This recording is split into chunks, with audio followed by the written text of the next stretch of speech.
राधे राधे, हरे कृष्णा।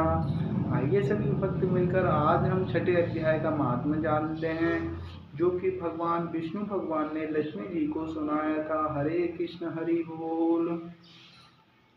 श्री भगवान जी बोले, हे लक्ष्मी, छठे अध्याय का महात्म्य सुनो। गोदावरी नदी के तट पर एक नगर था। वहाँ एक जनश्रुति राजा बड़ा धर्मज्ञ था। एक दिन नगर में हंस उड़ते उड़ते आ निकले। उनमें से एक बैठते ही उतावला हो उठ गया। वह नगर में पंडितों ने कहा, हे हंस, तू ऐसा उतावला क्यों उठा है? क्या तू राजा जनश्रुति से भी पहले ही स्वर्ग को जाना चाहता है? तब उन पक्षियों में जो मज़दार था उसने कहा, इस राजा से भी बढ़कर एक रैयक मुनि श्रेष्ठ है। वह वैकुंठ का अधिकारी होगा। वैकुंठ लोग स्वर्ग से भी ऊंचा है। तब राजा ने मन में विचार किया, मेरे से उसका पुण्य बड़ा होगा जिसकी यह हंस स्तुति करते हैं। यह विचार करके राजा ने कहा कि चलकर उसके दर्शन करने चाहिए।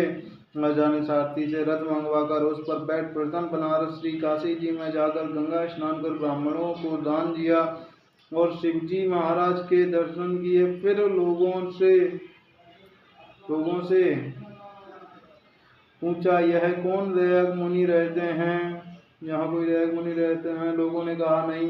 राजा ने उत्तर दिशा को जाकर बद्रीनारायण को परसा। वहां से राजा का रथ चले नहीं। राजा ने कहा, मैंने पृथ्वी की परिक्रमा करी है, परंतु किसी स्थान पर रथ नहीं अटका है। यहाँ कोई ऐसा पुण्यात्मा रहा है जिसके तेज से मेरा रथ नहीं चलता। तब राजा रथ से उतरकर आगे चला तो देखा कि पर्वत की कंदरा में एक मुनि बैठा है, जिसके तेज से बहुत प्रकाश हो रहा है, जैसे सूर्य की किरणें होती हैं। तब राजा ने देखते ही कहा, यह रैयक मुनि होंगे। राजा ने दंडवत कर चरण वंदना करी तथा हाथ जोड़ करके स्तुति करी। तब रैयक मुनि ने राजा का आदर किया और कहा, हे पृथ्वीराज, तू चारों धाम का प्रसन्नहारा, धर्म का साधनहारा है, तू पुण्यात्मा है। तब राजा ने मुनि से कहा कि आपका तेज ऐसे किसके बल से है? तब मुनि ने कहा, हे राजन, मैं नित्य प्रति गीता जी के छठे अध्याय का पाठ करता हूँ। इस कंदरा में उसी का प्रकाश है। यह सुनकर राजा ने अपने पुत्र को बुलाकर कहा, हे पुत्र, आज से तू राज्य कर, अब मैं तीर्थों को जाता हूँ। इतना कहकर राजा ने राज्य को त्याग दिया और रैयक मुनि ने गीता जी के छठे अध्याय का पाठ आरंभ कर दिया। तब वह राजा भी पाठ करने लगा।